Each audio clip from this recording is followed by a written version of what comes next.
Okay, mga ka-farmer, welcome back. Pipino update tayo mga ka-farmer, no? Nasa 38 days na yon.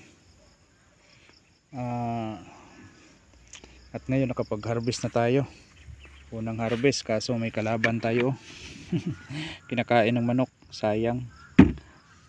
Ito, maganda naman sana yung bunga. At saka kinuha na natin na di pa gaanong malalaki kasi ito naman talaga yung yung tamang sukat. At ngayon yung status ng downy mildew mga ka-farmer, mabuti naman at medyo nag-ano na siya. Hindi na gaanong umaakyat. Yung may tama yun na lang. At saka matindi pa dahil doon sa ginamit natin ng chemical, nagkakaroon ng chemical borne, maraming sunog sa dahon. Dubli yung tama instead na siya yung pipigil sa problema, nakadagdag patuloy. Kaya nga pinalitan natin kasi yun na sa sinasabi ko, risky masyado ang paggamit ng difenoconazole kasi vulnerable masyado tong pipino, madaling masunog yung dahon. Ginamit na nga natin yung inilagay nga natin doon sa pinakamababang timplada, nasa 8 ml lang yung bawat knapsack. Ang nangyari, sunog pa rin. So meaning hindi talaga magandang gamitin yung difenoconazole sa mga ganito. Magandang panglaban talaga nito mga ka-farmer basta ganito na medyo lumakas yung pag-atake ng fungus. Yung kombinasyon ng Flopyram at saka trifloxystrobin na may brand name yun sa market na Luna Sensation, mahal yun.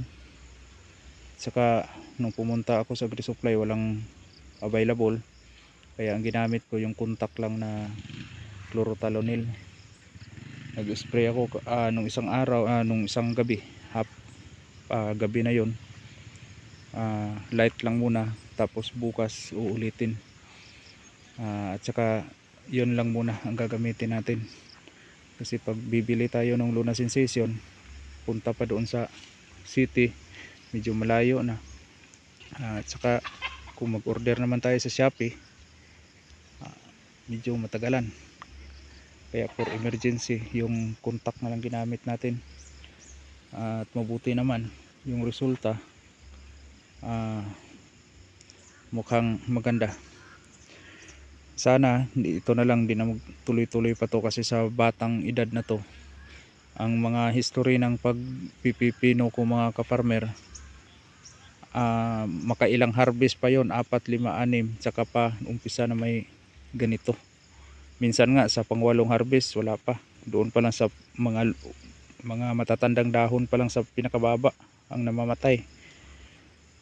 Pero sa bagay, kung tutuusin, maganda naman sana na tatanggalin tong mga matatandang dahon, kaso kung fungus na yung maatake, hindi yan maganda.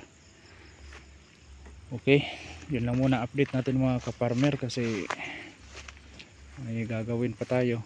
So kung mag-spray tayo ng foliar ngayon, kailangan din tong patubig kasi kahapon after 7 days nung last na application ng abono, nag-apply ako kahapon uli. Umulan, mahina lang, kulang, lalo na sa ganitong edad. Tubig talaga kailangan nito mga ka-farmer, tubig ng tubig. Yan, makapal na masyado yun. Okay, yun lang muna mga ka-farmer. Hanggang sa susunod, laging tatandaan, magsasakang may alam, maginhawang buhay, ngunit wag lang ipagmayabang sapagkat Diyos ang nagbigay. Maraming salamat, bye bye.